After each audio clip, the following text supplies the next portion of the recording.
ala situation enta re we ka Khartoum terin ta ka jan gwasa me guji amon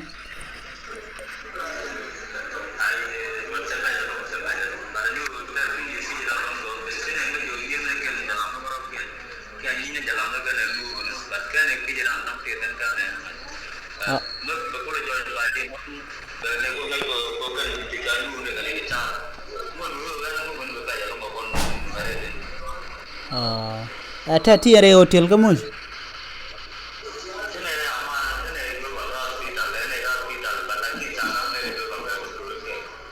ka yanti yan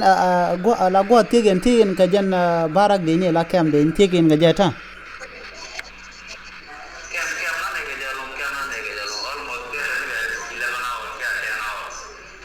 go okay chen la ne kam ndan de na la ne point de ne la mu go to de tin mi yet ga tin tegen ga ja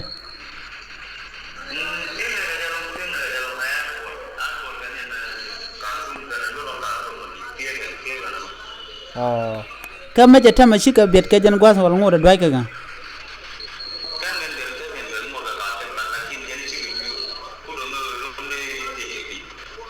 cha jene dwai tin jene cha ga dwai jo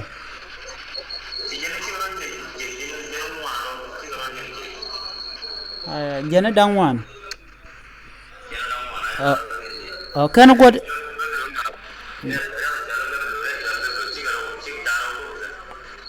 cara boka kan kare ne ala ne al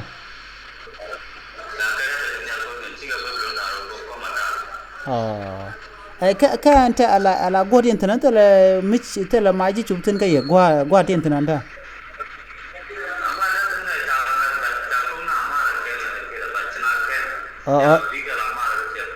cha bok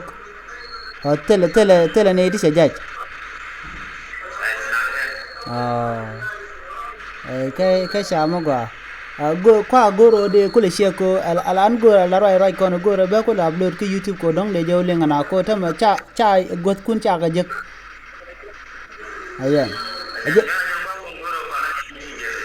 ajan si na de long ko tama tel mangai ke manana to ko tama go din tana ka Khartoum ko en kur dia ja to da long go run wang de wa de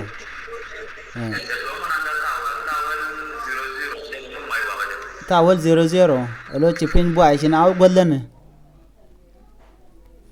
ashir kamishaling jeno kora chitok tonga mi re wish ka Khartoum ka jan tawal ron wang dan tukon ka gari te re wish en wini ka Khartoum ne kon dial te kare wi tonga mi okay wini okay jan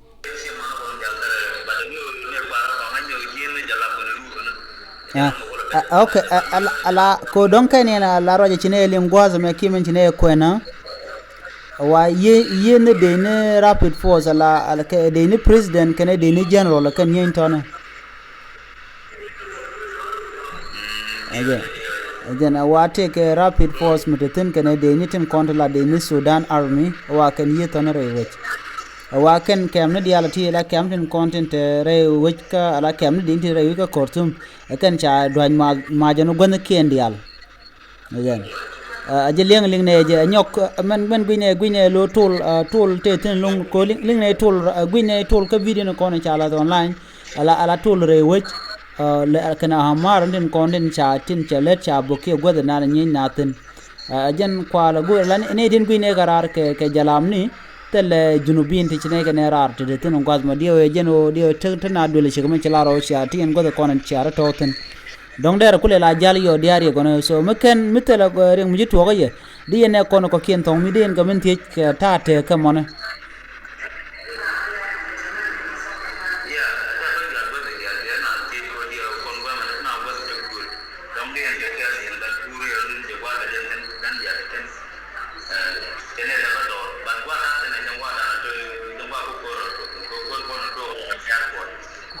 goti tanjen go to koro do ten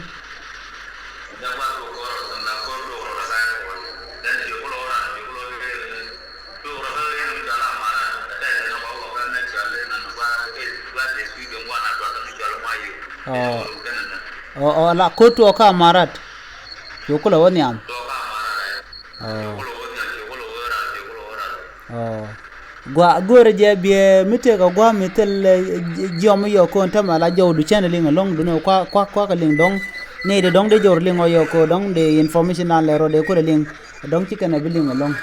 gore je doy ro gor gwas mu gwa yo den de information gwa de ku je ka gwa nyok go ke yendang di ta go di entino da o yendang di je te le no radian mu kudun ka junubi ne ko ken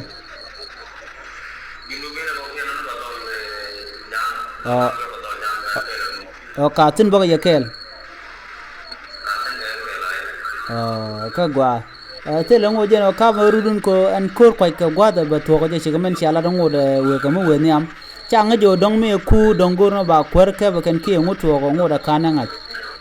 so la bane update yo ko ba to online chen du ne chen ba ga telephone ba to online mi she jang message yo nun whatsapp da la na ga ayan so je no yo mi chitu yo läär yo chang yo ne ka ben ba nga ja go thank you brother ka sure me sure do ta you the ne udar side me da jen chat je go no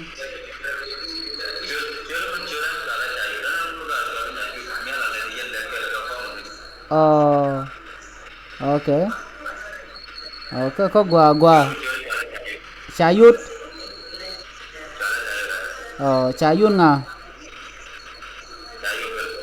hả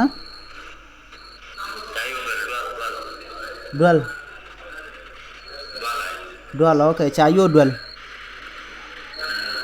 okay gwa thank you iyo bu kon la raji yo gwa then be careful tie de run gwa ri entenana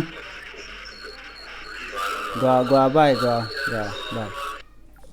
shika mishaling ajan ramran chine racha chayo dwal tere wika khartoum ka gwadanan to kortan jente tanote dwal wal meti kana ken kamne de inten kon nyi nathan chelare kan nang die gwada tegten re hotel ka cha ka gakten kana ne ko kent la jum nubien shika te dol janatan kana ko ken chela do to telemishare ka katin duno cha lamne kare ategare gwada danen talk re hotel jente ka tenone ko to ngwaza maka kana shawo woni am ni yo meditena bana jale ling biata kamal gorje to biaje gor bia information kono lat goren bia ka ngach bye bye